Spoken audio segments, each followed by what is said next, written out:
Hello, hello.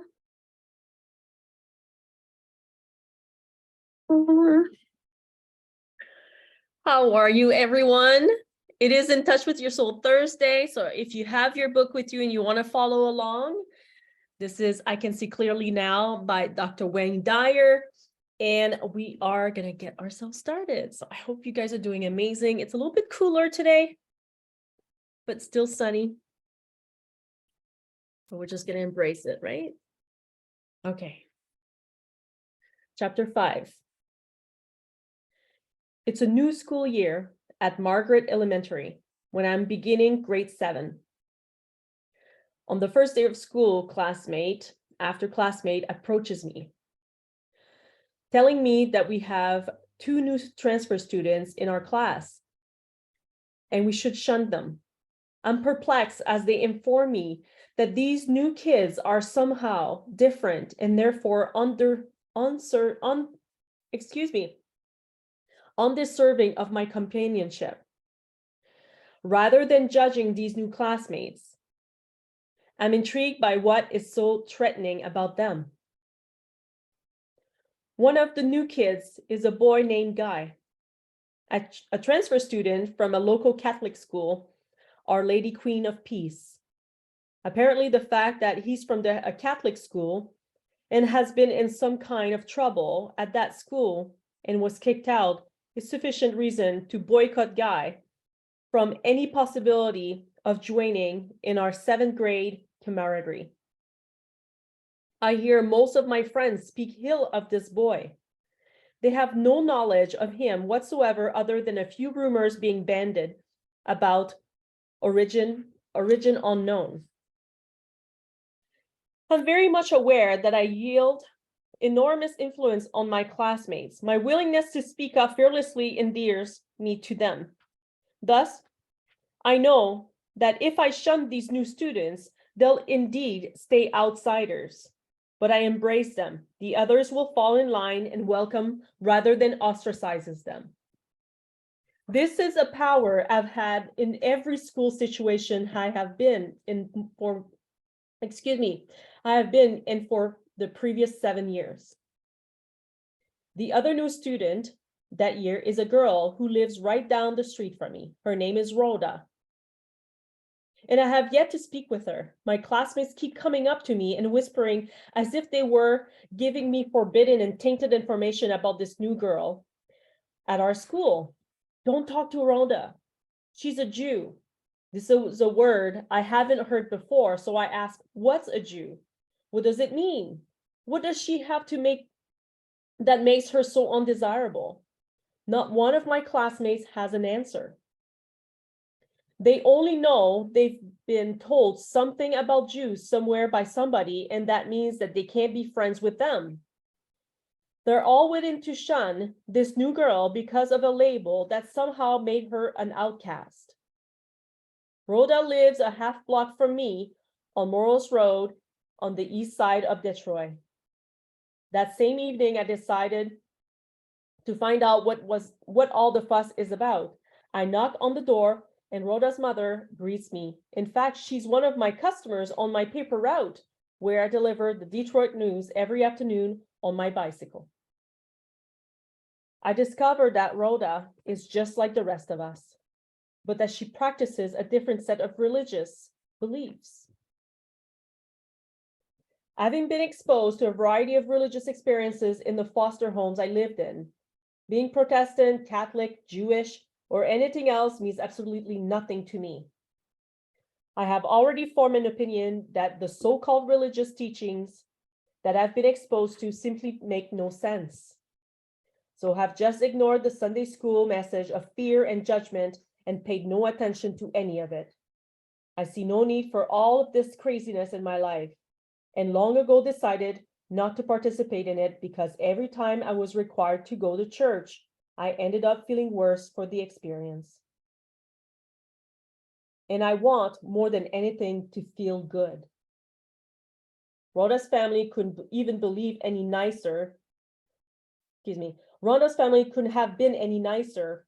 And right then and there, I decide that Rhoda is going to be my friend and welcome into our 7th grade class.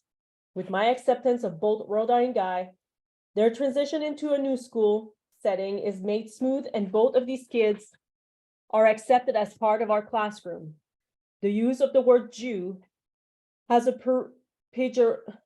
pejorative label is halted almost immediately. I am befuddled by the willingness of so many of my friends to judge someone on the basis of what their parents had told them about a word that they didn't even understand.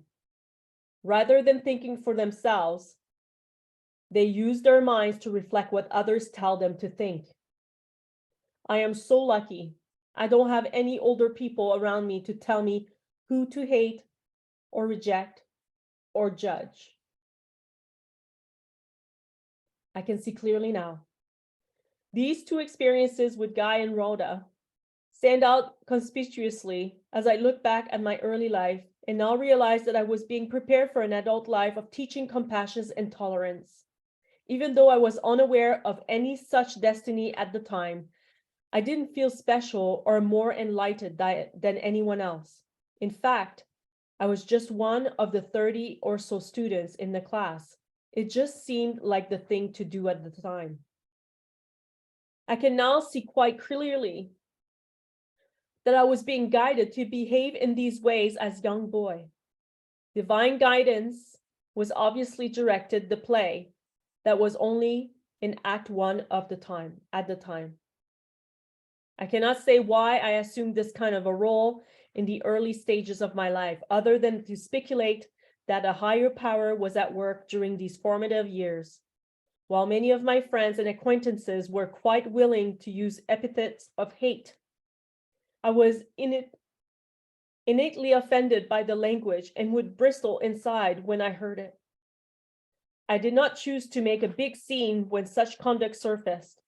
I knew inside, just like when I dealt with the bully who was threatening my brother, that fighting was a waste of time and would accomplish nothing.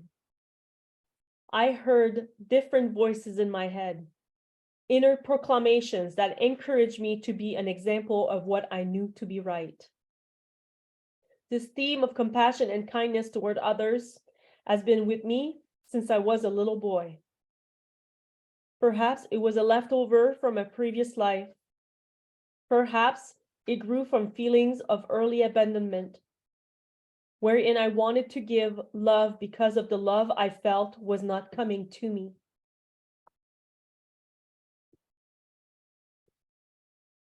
But from this vantage point, I see it as the end of divine providence on my shoulder, guiding me to behave in compassionate ways early on. In order that I might write and speak about the importance of extending love to all as a part of a lifetime mission. However, that spark of motivation was placed in me back then, and I want to express my deep and heartfelt appreciation for it. It has not only brightened up my life immeasurably, but has been a source of comfort and healing for millions of people throughout the world. How beautiful it is to just see through the eye of love, something that we all can strive a little bit more every day, right? And it all shows that you cannot give what's not in you to give, right? And it's not because something that we learned in our young age from parents because of their own awareness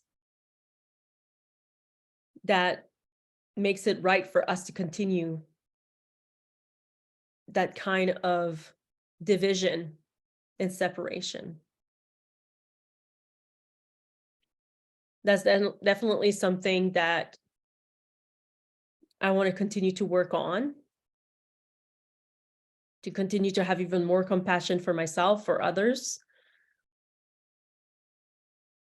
and to continue like finding the light in others, because what I see in others is also in me.